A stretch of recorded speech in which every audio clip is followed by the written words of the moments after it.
Hola, buenos días a todos, a todas. Dios los bendiga. Hoy, sábado 12 de marzo, estamos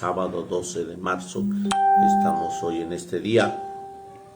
Bendecidos a todos los que hoy llevan el nombre de Abraham. Estamos celebrando a el patriarca Abraham, San Abraham, que estamos celebrando hoy. Bendiciones a todos los que por ese nombre llevan. Al padre Abraham de nuestra diócesis, que está entre nosotros. Que Dios lo bendiga por este caminar pastoral que el Señor le encomienda en el ministerio que le está regalando en esta vida al padre Abraham. Y bueno, pues bendiciones a todos los que en este día es su santo, que llevan ese nombre, y a los que en este día nacieron, pero que a lo mejor no llevan el nombre. Bendiciones en el nombre de Jesús. Feliz sábado para todos. A los pies de nuestra Madre María Santísima escuchamos esta alabanza que el Señor nos ha preparado para disponernos en este tiempo de Cuaresma.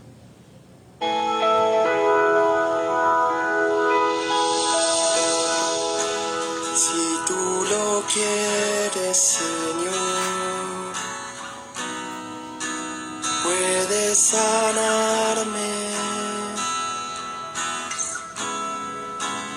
porque tú tienes el poder para sanarme.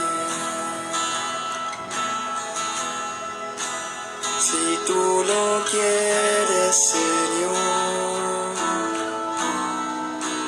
puedes sanarme, porque tú tienes el poder para sanarme. Ven con tu sangre preciosa, Señor, ven a sanar mi corazón. Te necesito, mi Señor.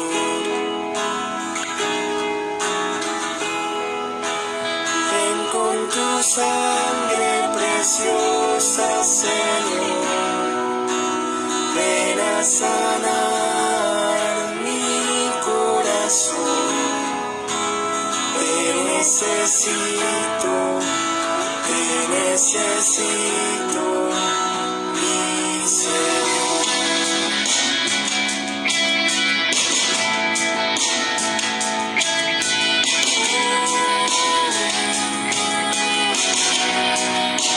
Si tú lo quieres, Señor, puedes sanarme, porque tú tienes el poder para sanarme.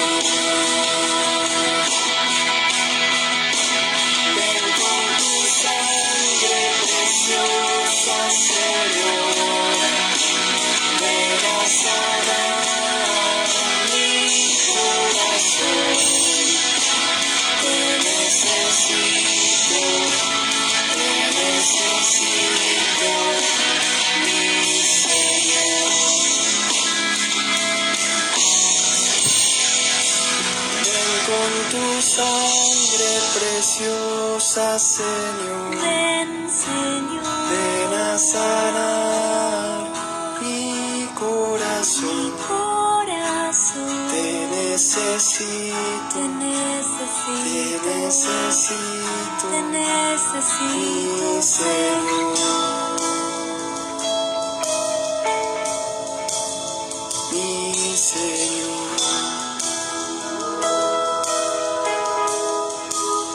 mi Señor, mi Señor.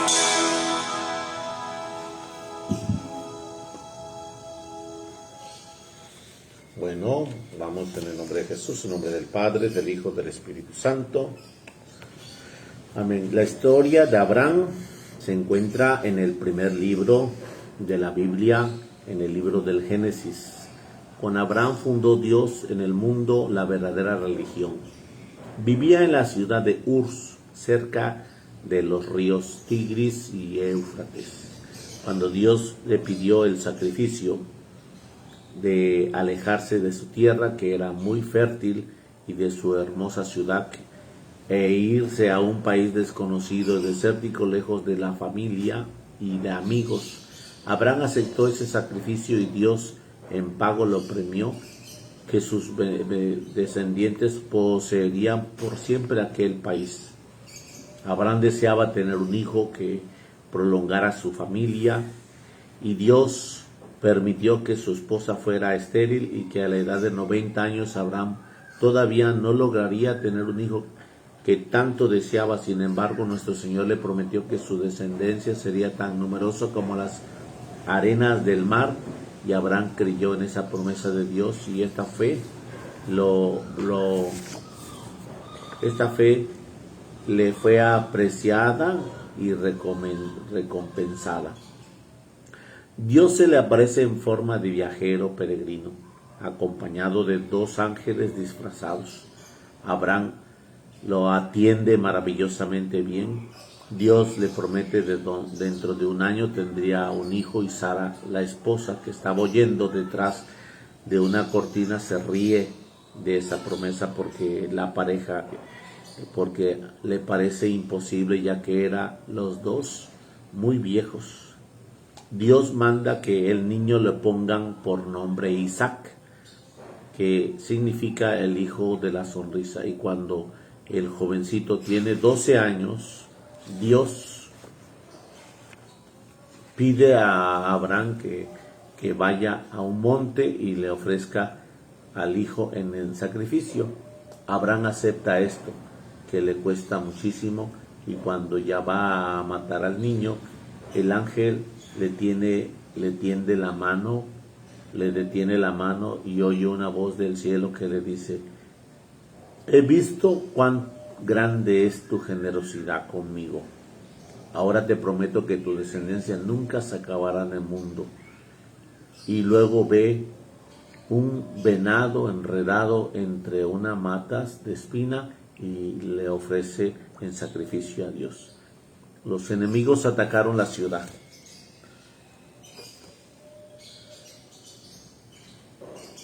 Acuérdense que es la vida de los santos, De hecho, la Biblia no dice venado, dice cordero. Pero aquí en la narración menciona ese animal, mas sin embargo en la Biblia nos mencionará un cordero. Los enemigos atacaron la ciudad donde vivía Lot, el sobrino de Abraham, llevándose a todos prisioneros. Entonces el patriarca reunió a los obreros y atacó por sorpresa a los enemigos y libertó a todos los cautivos. En acción de gracia llevó a Melquisedec, sacerdote de Jerusalén, la 10ª parte de todo lo que había conseguido. Desde entonces quedó la costumbre de dar para Dios y para los pobres el diezmo, o sea, la 10ª parte de lo que cada uno gana. Nuestro Señor le comunicó a sus amigos, a su amigo Abraham, que iba a destruir a Sodoma porque en esa ciudad se cometían pecados de homosexualidad. Abraham le rogó a Dios que no lo destruyera si había allí siquiera 10 personas buenas. Pero como no las había, cayó una lluvia de fuego y los mató a todos. Luego se salvó Lot por ser el sobrino de Abraham, pero la mujer de Lot desobedeció las órdenes de los ángeles y al salir de la ciudad se puso a mirar hacia atrás y quedó convertida en una estatua de sal. Abraham fue padre de Isaac, el cual nacieron Esaú y Jacob. Los hijos de Jacob se llamaron las 12 tribus de Israel, de las cuales se formó el pueblo de Israel.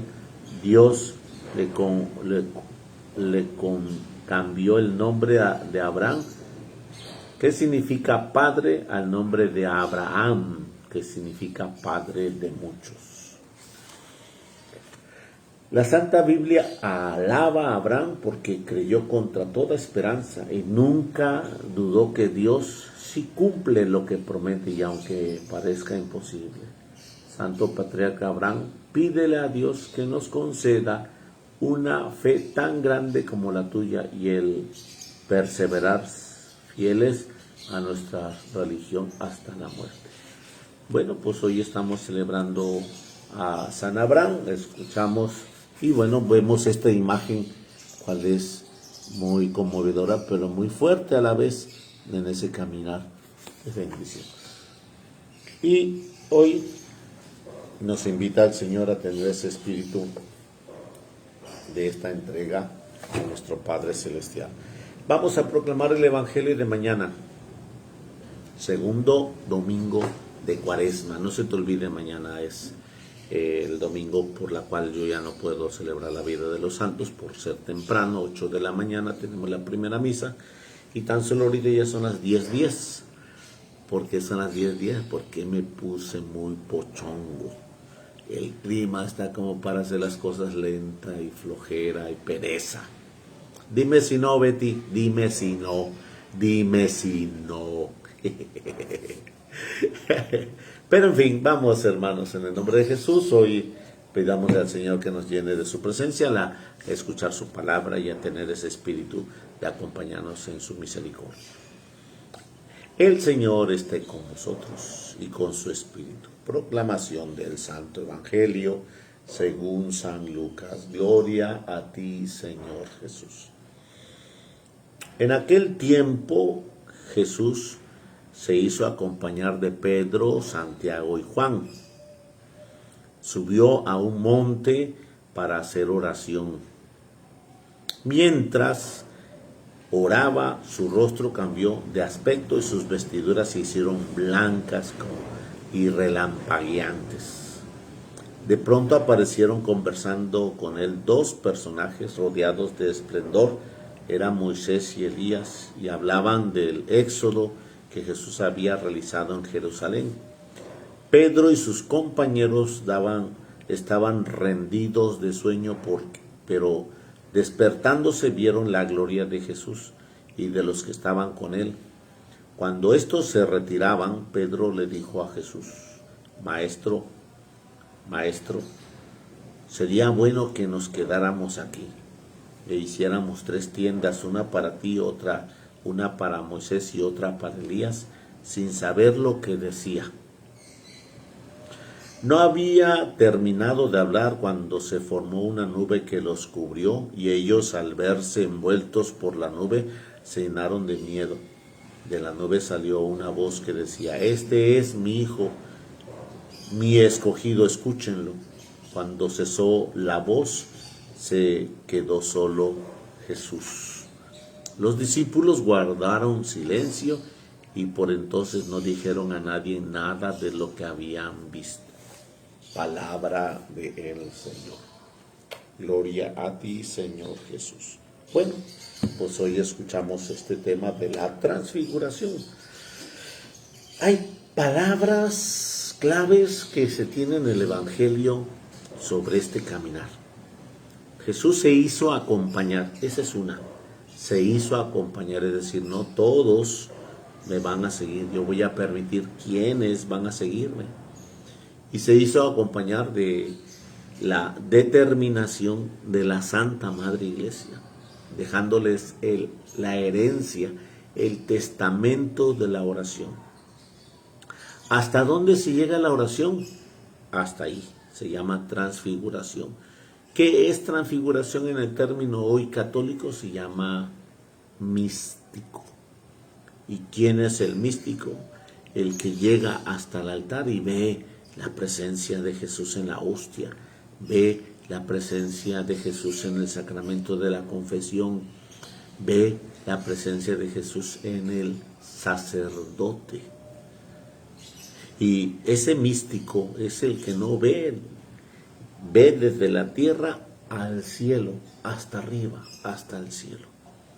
Entonces aquí escuchamos que Jesús toma consigo, dice el evangelista, se hizo acompañar de Pedro, Santiago y Juan, y en el momento de subir al monte, ese es otro término, segundo término. Primero se hizo acompañar y segundo subió a un monte con ellos. ¿Qué quiere decir esto? Esfuerzo.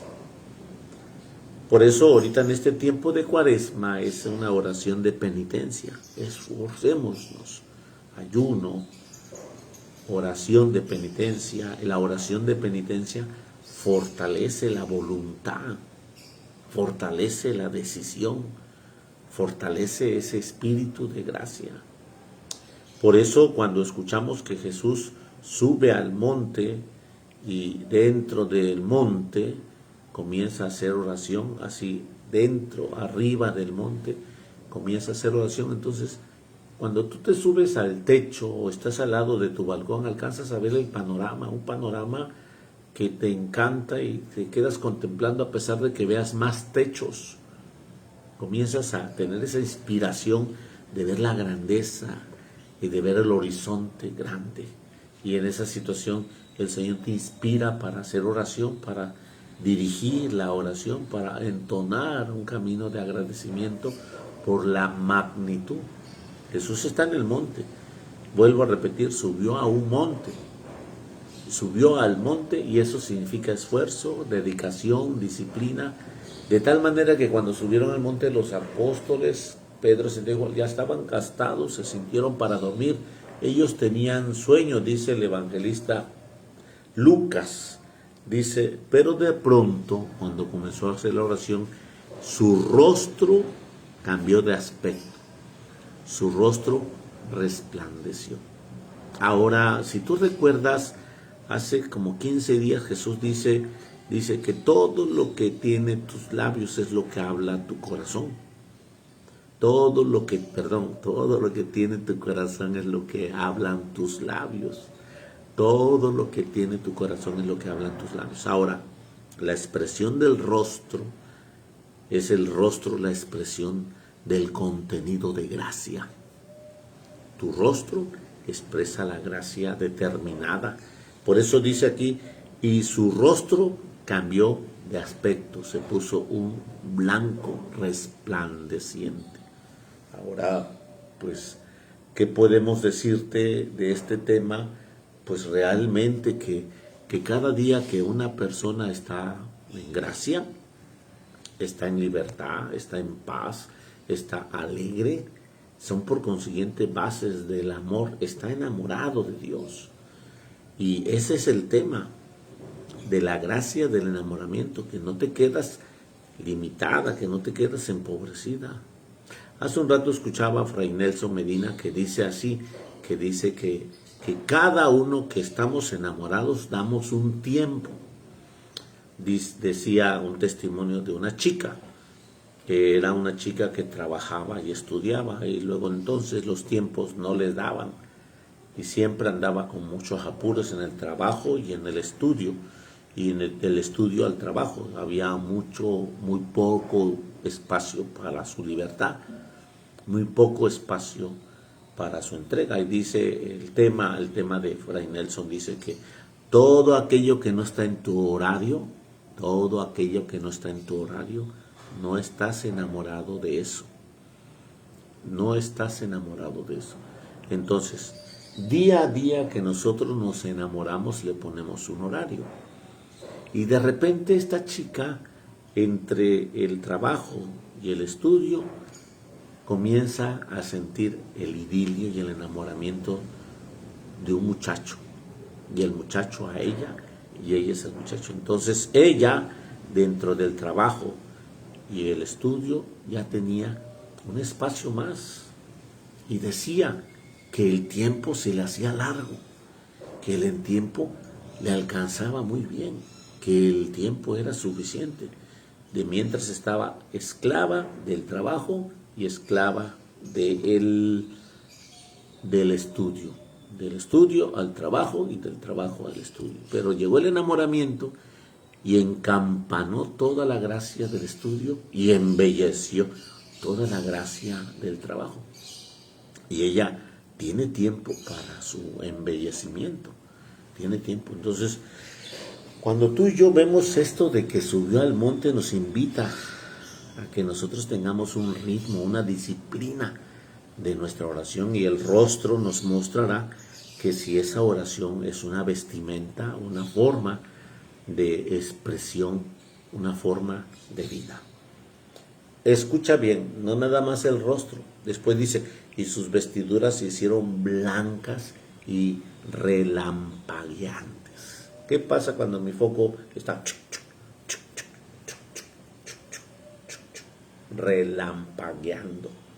Y esa es la naturaleza relampagueantes, es decir, bien traslucida, bien fuerte. Ahora, esta vestimenta es el estado de gracia. El estado de gracia de todas tus acciones, la libertad, la paz, la alegría, el gozo, la mansedumbre, la verdad. Entonces, en ese punto es la vestimenta de la cual el Señor nos invita, que no nada más tu rostro, un rostro que tienes, a veces hay mujeres que tienen un rostro hermosísimo, pero nada más se les ve un cachito de amargura y hacen unos guiños, pero muy feos. O el varón, de igual forma, unos guiños de violencia y de agresión. Entonces ese rostro no va expresando todo lo que tiene su contenido interior.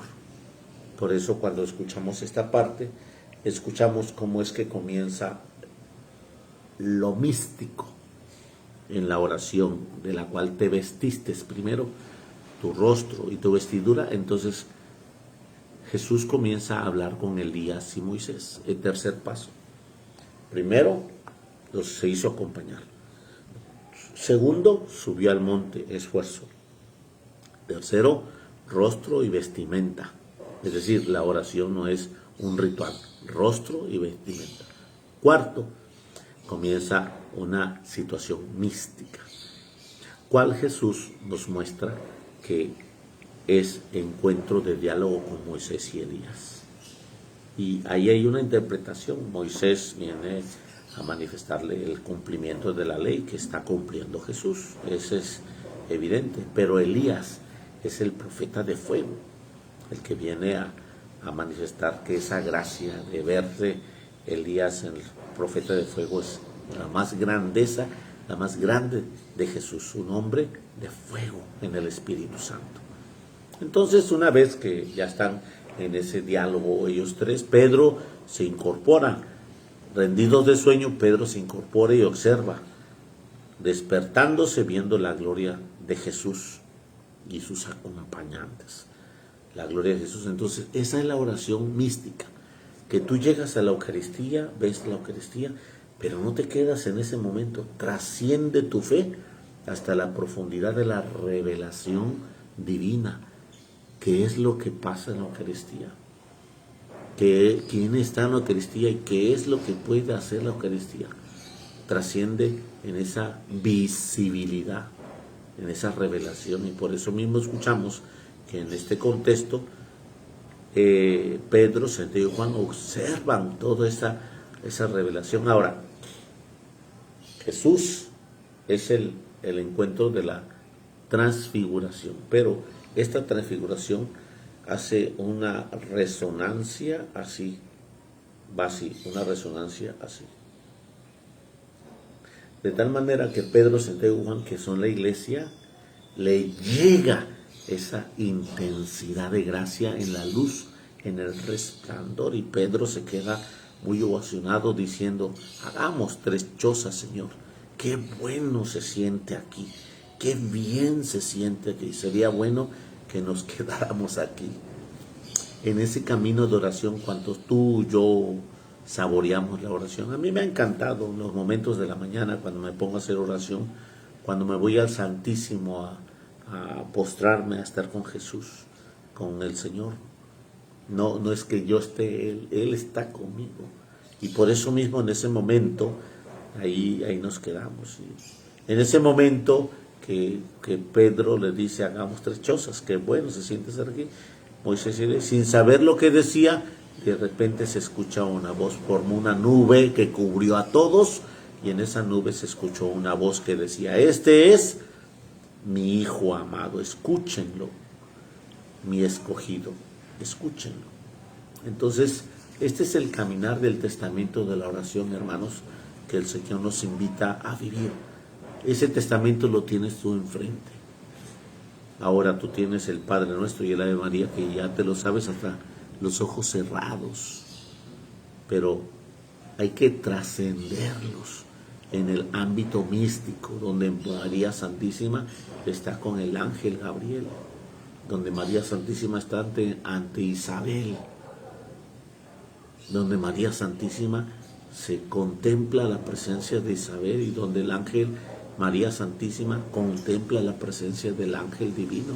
Y cuando tú llegues a hacer la oración y observes al ángel de Dios y observes a Isabel, en esa oración, en esa trascendencia, en esa revelación, se llama místico. Por eso mismo el camino de ahora de Cuaresma, que nos habla en este segundo domingo de la Transfiguración, nos habla de la profundidad de una oración de penitencia que debemos de exigirnos y debemos de vivirlos para su gracia y su presencia.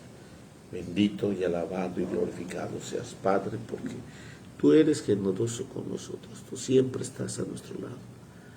Tú siempre has permitido que nosotros tengamos ese camino de oración y a veces nosotros lo achatamos, lo minimizamos, lo hacemos muy pequeño. Perdónanos, Padre, porque realmente tú eres tan generoso que cada día nos vuelves a dar un día nuevo, un día único, un día de gracia y bendición. Que el Señor esté con vosotros y con su Espíritu. La bendición de Dios Todopoderoso, Padre, Hijo y Espíritu Santo, descienda sobre vosotros y permanezca para siempre. Amén. Por los méritos de su divina infancia, querido divino niño Jesús, asístenos en tu presencia en este día, sábado de gracia y bendición. Amén. Amén. Amén. Feliz sábado para todos, Dios los bendiga, nos vemos en un momento en la Santa y Sagrada Eucaristía. Dios los colme de gracia y fortaleza.